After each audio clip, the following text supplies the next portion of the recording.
Mama, pagkain mo. Malinis mo ito. Pagkain ay maraming salamat po. Salamat eh.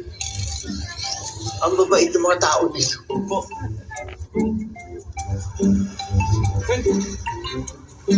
Kulang sa inyong tatlo yan. Ito, pandagdag. Sobrang bili ka sa akin eh. Mapapanis lang to. Ay, maraming salamat. Isa kang himala na hatid sa amin ng Diyos. Pagpalain ka. Ang babait talaga ng mga tao dito. Ay, ang dami.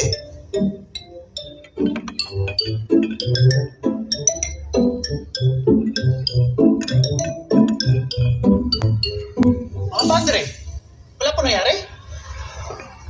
Naku po mga padres, buong araw na po kayo nakatayo eh. Kung gusto nyo po, bukas ng gabi, atid ko po kayo.